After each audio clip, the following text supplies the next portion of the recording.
That's what they should rename these to. Draw my life up until now. Just like about everybody else, I was born in a hospital. Actually, I was born in a bospital because I was there. I was born a little fat baby boss on the 7th of February 1990, and I don't know what weight I was, what size I was, how much of a boss I actually was, because my mother actually didn't keep track of all that kind of stuff about me, which doesn't really make me sad, because I don't want to see how fat I was. I was born into a family of 6, making me the 7th member, and though I am 24, I am the youngest in my family. Just want to clarify, my sister's not fat. I put her in like that because I can't draw. Sorry. I have 2 brothers and I have 2 sisters, and the way you see them now is actually in order of age, and of course I have 2 parents, because everybody has 2 parents. I was born like a normal person. Funnily enough, the sister born just before me actually turned out to be one of my best friends when I was growing up. We might have given each other a lot of shit and fought a lot, but I loved her. As with most young kids, I loved climbing trees. I loved climbing absolutely everything. I thought I was Spider-Man. I really wanted to be Spider-Man. I used to have a rope on the tree that I used to swing out of and almost break my neck every single day. But, I mean, I did have a 6-pack when I was like 10. I can't remember the specific age, but I think it was between 5 and 7 when I actually got into video games, and I absolutely loved them. But I was kind of sad because my brothers and sisters didn't really like playing them with me. But thankfully, I got some awesome friends when I was little who liked playing games with me, and that made me happy.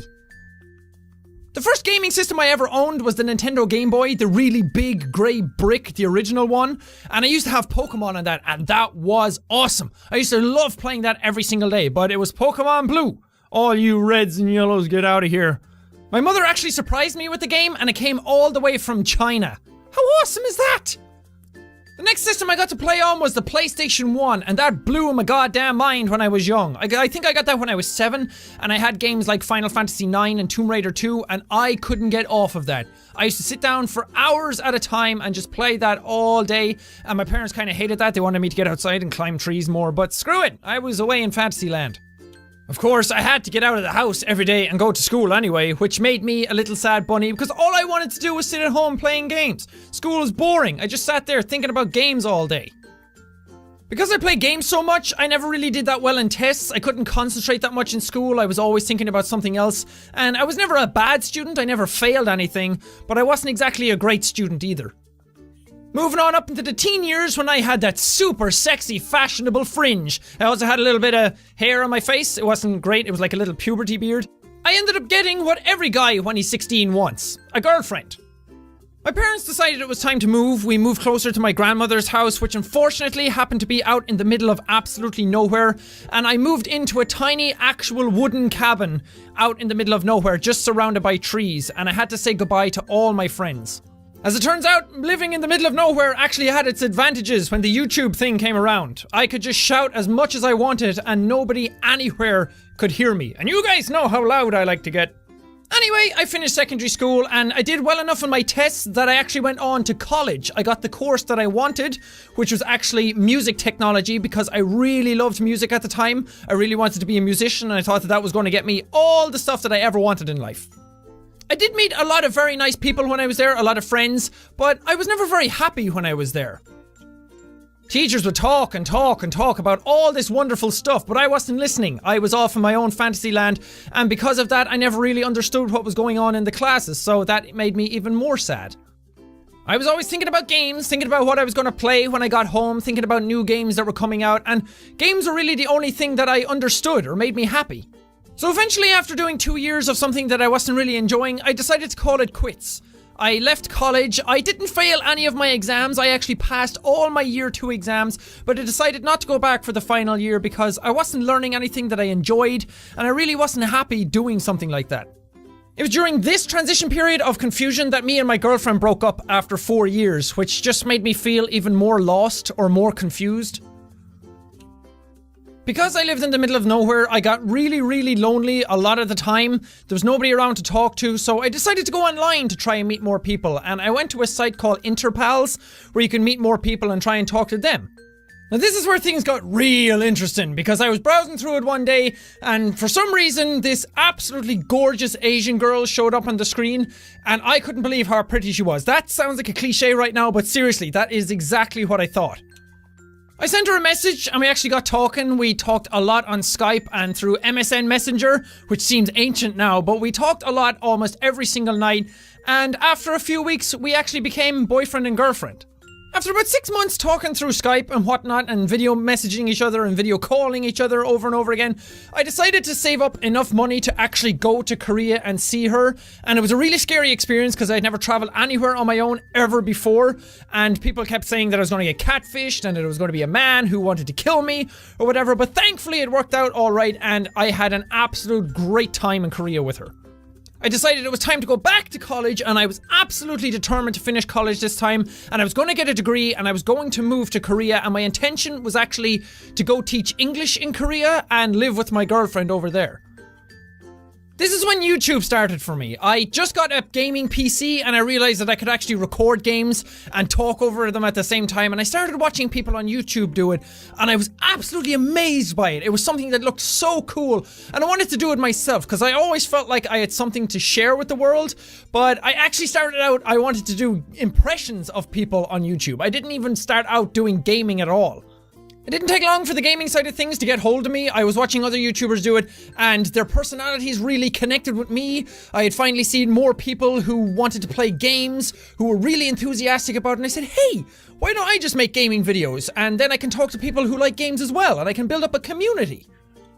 I uploaded my first few videos and I got a couple of hundred views, a couple of hundred subscribers, and things just kind of started rolling from there. I wasn't getting anything extraordinary, but it was a start. Okay, now hold on to your asses because this is where things get a little bit crazy. Somebody had sent me a message saying PewDiePie was having a shout out contest and I said, hey, you know what have I got to lose? I might as well just enter it. I can grow on my own or this might help. I'll just enter it and see what happens. I might not win. And then I saw that there were hundreds and thousands of other applicants and I said, yeah, this is never going to happen. I'd forgotten all about the shout out contest and I was sitting at home and I was reading the comments in some of my videos and then all of a sudden my phone absolutely exploded. I got so many messages and I checked my subscriber count and it started to go up exponentially. And I sat there thinking, what the hell is going on? What's after happening? Who's seen my videos? Didn't take long for me to read the comments and see that people were saying that I won the shout out competition. I was one of the winners among like 10 and that blew my goddamn mind. That was amazing, but it also gave me such drive and motivation to try and do YouTube so much more. I've been trying really hard up until that point, but this was the real nail in that coffin. I went full force at YouTube since then. I guess you could say it didn't really come at a great time though. I was still in college, I was still studying hotel management, and my lectures would go on and on about all this hotel stuff, but I was just daydreaming. All my attention was taken up by YouTube. All I could think about was YouTube, what I was going to do, the next games I was going to play. Every single time, I was just thinking about YouTube in class. But I persevered. Instead of quitting college again, I decided to finish out my course, get my degree, and pass all my exams. I didn't do very well, but I still passed, and that was enough for me. Since May 2014, I've been doing YouTube full time. It is my job and I could not be happier. This is the best job I've ever had and I get to meet all you guys every single day and just do what I want. I'm my own boss and it's made me the happiest I've ever been in my life. It's even allowed me to do one of the things that I've always wanted to do, which is move house. Now, I no longer live in a wooden cabin in the middle of nowhere. I'm so happy because I got to move into an apartment with all my friends, and now I live in the city, and I have a lot of people around me. Everyone's very supportive, and it's just a great time. It's a great experience, and I love my life right now.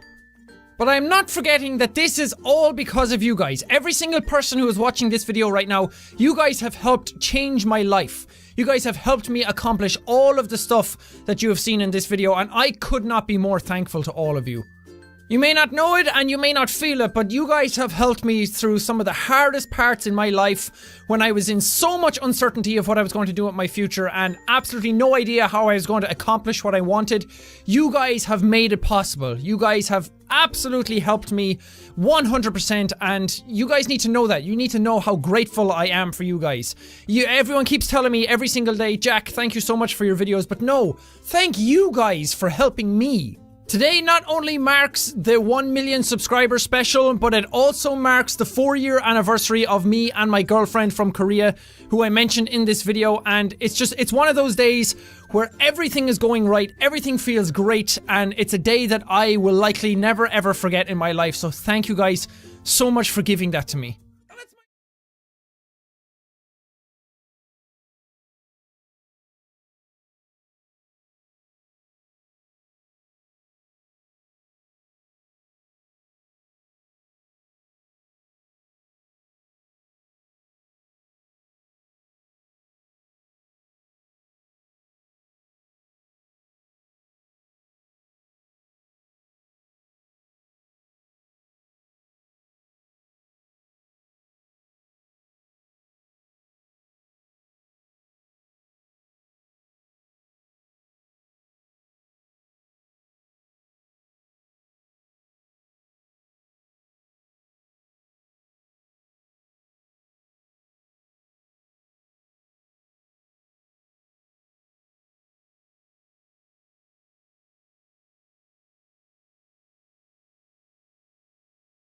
giving that to me. And that's my life. It's nothing special, and not many things happen to me. I've had a pretty normal childhood. I've had a pretty good childhood. I'm really happy with the life I've had. I've had some ups, I've had some downs, but it's made me the person I am today, and I'm very happy for that. And I just want to say thank you guys again. I've said it so much in the video, but I really do need to say it over and over again, because 1 million people is a staggering amount. It's a huge number. I never once thought I'd ever get to that level on YouTube, and it's great that we have such a powerful community here now. We can do so many great things going forward from here, and you guys are all wonderful as well. I go to the comment sections every single day, and all of you people are really, really nice to each other. You're really nice to me, and I couldn't be more thankful for you guys. I'm really proud of this community, and if anyone ever tells you in your life that you've never made a difference, you will never change someone's life or anything like that, or that you're worthless, just show them the Jacksepticeye channel. Show them the community that we've all built here together, because you guys have changed my life. You guys have made me a completely different person, all for the better, and you've made such a difference to me, and you matter to me, all of you. I'm not just seeing 1 million and saying, oh, that's a great number, now I have more subscribers than this person. No, you're all 1 million individuals, and I respect and love every single one of you. Thank you so much. And now that we're all in great spirits and all very happy, let's all do the outro together, okay? Thank you guys so much for watching this video. If you liked it, punch the like button in the face with your boss! And high fives all around. Whoosh, whoosh. Thank you guys, and I will see all you dudes! After I finish college, I will be hitting YouTube full steam. It will be my full-time job. Right now, I plan to support myself on YouTube alone. And once I finish college, I want to get college out of the way, so I do have a 1 million high fives is a lot.